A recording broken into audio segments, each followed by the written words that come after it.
की अगले हफ्ते कांग्रेस में वापसी होगी। ये बड़ी जानकारी आपको दे रहे हैं। रविवार को संपत सिंह ने कार्यकर्ताओं की बैठक बुलाई है। आजाद नगर स्थित कम्युनिटी सेंटर में मीटिंग होगी।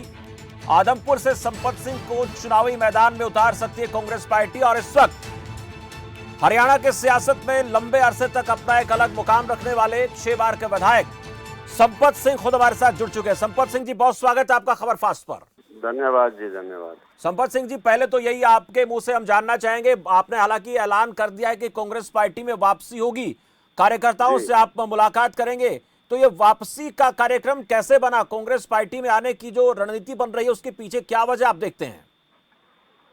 देखिए, पिछली बार 2019 में जब मुझे कांग्रेस पार्टी से टिकट मेरी कट गई थी जी, उसके बाद मुझे उस बात की नाराजगी थी, क्योंकि मेरे से योग्य कोई उम्मीदवार इस इलाके में नहीं था। और एक पीए को जो है ना, अपने को टिकट दिला दी नेता ने, और उस वजह से मैं कांग्रेस पार्टी छोड़ गया था जी। लेकिन बाद में जहाँ तक बीजेपी का सवाल है, मेरी वजह से 2 सीटें बीजेपी को मिली, नड़वा भी मिली थी और फतेहाबाद भी सीट मिली थी। लेकिन जिस तरह से हालात किसानों के रहे, किसानों के साथ जो जाती रही, 1 साल तक किसानों को धरने पर बैठा रहना पड़ा दिल्ली, उससे मैं अत्यंत दुखी था। और उसी दुखी की वजह से जो है ना, उस टाइम भी मैंने पार्टी से किनारा कर लिया था। और पार्टी से किनारा करने के बाद स्वाभाविक है कि मैं इस तलाश में था लोगों से राय लेकर कि कौन सी पार्टी ज्वाइन किया जाए। आम आदमी की आवाज यही आने लगी थी कि कांग्रेस पार्टी को आप ज्वाइन करें। आम आदमी की राय, रोजाना मिलने वाले लोग और साथी और वर्कर यही कहने लग गए थे कि कांग्रेस पार्टी अब ज्वाइन कर लो। तटस्थ रहने से बात नहीं बनती, अकेला आप जैसा आदमी इतने साल का अनुभव है तो वो तटस्थ नहीं रह सकता। तो इसलिए आम जब राय बनी तब मेरे दिमाग में यही हुआ कि ठीक है, जो लोग चाहते हैं तो कांग्रेस पार्टी ज्वाइन की जाए। और उसके लिए जो है ना, मैं दीपेंद्र सिंह हुड्डा का धन्यवाद करता हूं, मेंबर पार्लियामेंट का, कि उन्होंने जो है एक मीटिंग संभव करवाई। कांग्रेस पार्टी के महामंत्री, राष्ट्रीय महामंत्री, जो संगठन के इंचार्ज हैं, केसी वेणुगोपाल जी, उनके साथ मीटिंग हुई थी परसों। और उन्होंने आश्वासन दिया कि कांग्रेस पार्टी में आपको पूरा मान सम्मान मिलेगा। और उनके आश्वासन पर जो है ना, मैं कांग्रेस पार्टी ज्वाइन कराने का मन बनाया।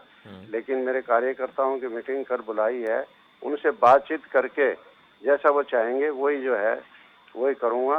और उनकी राय तो पहले ही आ ली थी, लेकिन कल और उनकी कंक्रीट राय आ जाएगी और उसके बाद अगला कदम उठेगा। इस मुलाकात को लेकर जैसे आपने कहा कि दीपेंद्र हुड्डा ने मुलाकात करवाई है, तो क्या पहल आपकी तरफ से की गई या कांग्रेस पार्टी के बड़े नेताओं की तरफ से आपसे संपर्क साधा गया? नहीं, दोनों तरफ से ही है। मैं बड़े नेताओं के, हरियाणा प्रदेश के तो हर नेता के साथ मेरे संबंध ठीक हैं, वो चाहे किसी पार्टी में हो। सबके साथ संबंध तो बना ही रहा है, मेरा संपर्क कभी नहीं टूटा। हुड्डा साहब के साथ भी मेरा संपर्क रहा, चाहे मैं बीजेपी में आ गया। और मैं बीजेपी के भी बड़े नेता हैं, उनसे भी किसी से मेरी कोई विशेष, किसी से व्यक्तिगत नाराजगी नहीं है।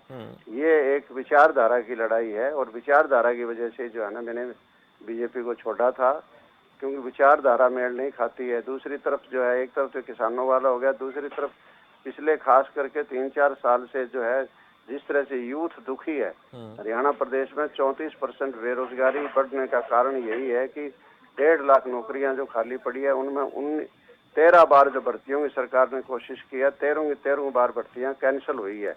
कोई भर्ती सिरे नहीं चढ़ पाई है, एक को एम्प्लॉयमेंट नहीं दे पाए हैं, बेरोजगारी बढ़ती जा रही है। तो इस बात से मुझे बड़ा दुख हो रहा था। इसी तरह कई मुद्दे और थे। इस वजह से जो है ना, मैंने बीजेपी से किनारा आज से पहले ही करीबन 2 साल पहले ही कर लिया था।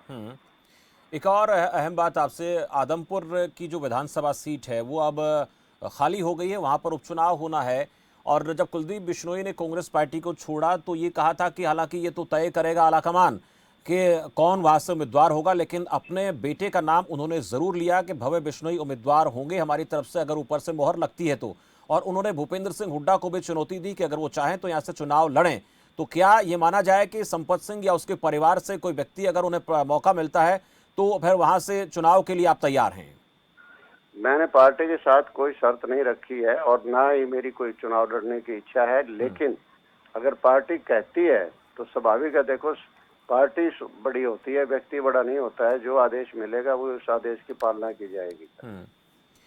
नहीं, अगर परिवार के किसी अगर आप हाँ, चुनाव नहीं लड़ते परिवार हैं। का भी लड़ाना चाहे तो बेटा लड़ने को तैयार है, हम्म। कोई दिक्कत नहीं है चुनाव लड़ने के लिए, अगर पार्टी कहती है तो। हम्म। वरना हमारी कोई इच्छा नहीं है, हम तो चाहते हैं जो भी पार्टी का उम्मीदवार होगा उसकी डट के मदद करेंगे, क्योंकि आदमपुर हल्के में 19 गांव तो परिसीमन से पहले भट्टू हल्के में होते थे, वो 19 गांव आदमपुर हल्के में आ गए हैं। और वैसे भी आदमपुर हल्के गांव से मेरा संपर्क हमेशा से ही रहा है, पिछली 45 साल से मैं जो राजनीतिक जीवन में आया हूँ 1977 में, तब से लेकर कभी यूथ का प्रधान, कभी ब्लॉक का, जिले का प्रधान, कभी कुछ प्रधान, इस तरह से वहाँ संपर्क मेरा हमेशा से रहा है आदमपुर हल्के से।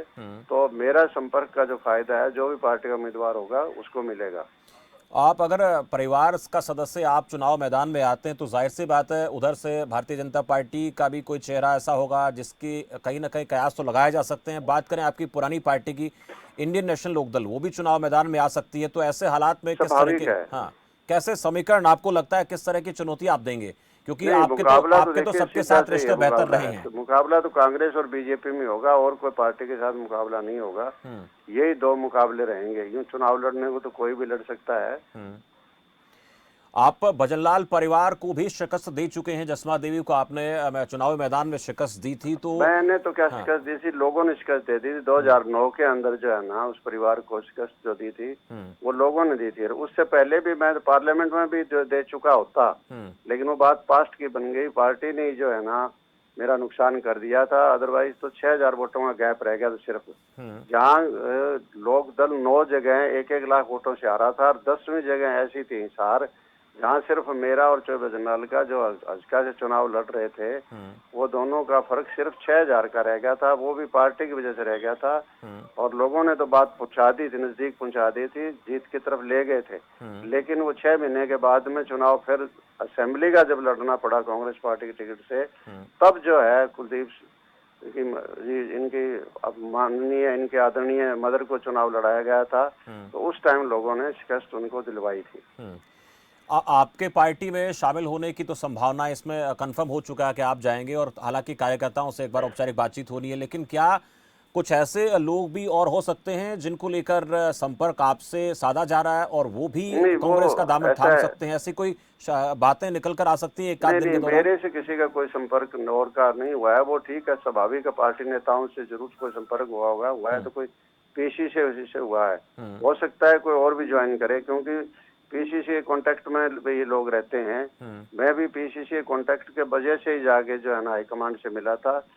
पीसीसी से ऊपर नहीं होता आदमी, इसलिए पीसीसी ही ज्वाइन करवाएगी, कि अगर और भी कोई हो सकता है, शायद कोई अब हो भी जाए, लेकिन मेरे संपर्क में नहीं है। जैसे कुलदीप बिश्नोई ने चुनौती दी थी कि भूपेंद्र सिंह हुड्डा चुनाव लड़े, उन्होंने कहा कि उनका 10 साल का कार्यकाल रहा, उन्होंने यहाँ पर विकास करवाया हो तो फिर आ जाए मैदान में। इस चुनौती को आप कैसे नहीं, देखते हैं? देखिए, अब भूपेंद्र सिंह हुड्डा आज के दिन जो है कांग्रेस विधायक दल के नेता हैं वो, और बाकायदा विधिवत चुनाव से रिकॉर्ड वोटों से किलोई से जीते हुए हैं। जी। तो आज उनको ये एक किस्म का ये चैलेंज देना, ये बचकाने वाली बातें हो रही है कि वो आ जाए, उनका बेटा आ जाए, वो बेटा मेंबर पार्लियामेंट है, राज्यसभा मेंबर है, ये कह देना जिसका एरिया है, तेरा एरिया, अपना चुनाव लड़ो। पार्टी का कार्यकर्ता जो, अगर हुड्डा साहब का जो भी ताकत है वो तो कार्यकर्ता के लिए भी उतनी ताकत लगाएंगे, वो उनको खुद को आने की जरूरत क्या का। पार्टी का जो भी कार्यकर्ता चुनाव लड़ेगा वो इनको पूरी कड़ी टक्कर देगा, और इस टक्कर में जो है ना इस बार कांग्रेस पार्टी ही चुनाव जीतेगी। कांग्रेस पार्टी आपने छोड़ी, उसके पीछे वजह क्या थी उस वक्त? किसको आप इसके लिए जिम्मेदार समझते हैं जब आपने कांग्रेस पार्टी का दामन जो छोड़ यही दिया? थे, यही हुआ है। देखो, जिस दिन जिसने ज्वाइन किया है उसी दिन मैंने जो है ना अपना कांग्रेस नेताओं से मैं भी उसी दिन मिला हूँ, तो इससे आप अंदाजा लगा सकते हैं कि इसका जुम्बार तो यही परिवार था। कांग्रेस पार्टी की स्थिति को आज हम देखें तो चाहे महंगाई बेरोजगारी को लेकर विरोध करती है, तब भी कहा जाता है कि कहीं ना कहीं ईडी की कार्रवाई से परेशान ये लोग हैं। कांग्रेस पार्टी की एकजुटता को लेकर भी सवाल उठ रहे हैं। प्रादेशिक स्तर पर अगर देखें, राष्ट्रीय स्तर की तो अलग बात है, लेकिन प्रदेश स्तर पर देखें तो कांग्रेस में फिलहाल भूपेंद्र सिंह हुड्डा को एक तरह से पूरी कमान अब दे दी गई है, इससे इनकार नहीं कर सकते हैं। क्या देखते हैं कांग्रेस का भविष्य? नहीं, मेरी नजरों में तो कांग्रेस का भविष्य बहुत अच्छा है, क्योंकि सारे के सारे लोग जो है ना भारतीय जनता की मौजूदा जो गवर्नमेंट है उससे दुखी हो रहा है सर। आज चाहे कोई भी हो, चाहे किसान है, चाहे बेरोजगार हैं, चाहे व्यापारी हैं, चाहे मजदूर हैं, हर एक आदमी पूरी तरह से दुखी है, परेशान है। मतलब हर एक के मुंह से यही निकलता है कि भाई इस बार जो है इनकी छुट्टी होनी चाहिए कर। तो लोग दुखी आगे हो गए, बीजेपी से अतः हो गई है लोगों की दुखी। तो इसलिए इस बार स्पष्ट नजर आ रहा है कि बीजेपी को जाना पड़ेगा और कांग्रेस की सरकार आएगी। आदमपुर से कांग्रेस पार्टी में और भी, हालांकि आपने कहा कि पार्टी का अपना नजरिया है, क्या दावेदारों की कोई और ज्यादा संभावनाएं देख रहे हैं? कितने दावेदार आपकी नजर में हो सकते हैं टिकट को लेकर? नहीं, देखिए, कांग्रेस पार्टी से उम्मीदवारों की कोई कमी नहीं रहती है। स्थानीय भी होते हैं, कई बार प्रादेशिक लेवल के नेता को भी चुनाव लड़ाना पड़ जाता है। तो कैंडिडेट की कोई कमी नहीं, कैंडिडेट बहुत है आदमपुर से। चलिए, बहुत शुक्रिया हमसे बातचीत के लिए थैंक संपत यू। सिंह जी। पूर्व मंत्री रहे संपत सिंह, जिनसे हम बातचीत कर रहे थे, उन्होंने कहा कि वो कांग्रेस पार्टी का दामन थामेंगे। खबर फास्ट के साथ खास बातचीत में उन्होंने इस बात को लेकर पुख्ता कर दिया है। हालांकि औपचारिक तौर पर एक बार कार्यकर्ताओं से जरूर बातचीत वो करेंगे, पर उन्होंने कहा कि अगर पार्टी मुझे मौका देती है या मुझे या मेरे बेटे को, तो हम चुनाव लड़ेंगे। आदमपुर उपचुनाव को लेकर उन्होंने कहा, और साथ ये भी उन्होंने आरोप लगाया कि 2019 में कांग्रेस पार्टी छोड़ने के पीछे वजह यही थी कि जिन लोगों ने आज भारतीय जनता पार्टी का दामन थामा है, उन्हीं की वजह से उनकी टिकट कटी थी और वो कांग्रेस पार्टी छोड़ने के लिए मजबूर हुए थे। पर अब ये भी उन्होंने कहा कि मैं कार्यकर्ता के तौर पर चुनाव लड़ूंगा और बाकी किसी और व्यक्ति को टिकट यहाँ से दी जाती है तो मैं उसका भी पूरा सपोर्ट करूंगा। पर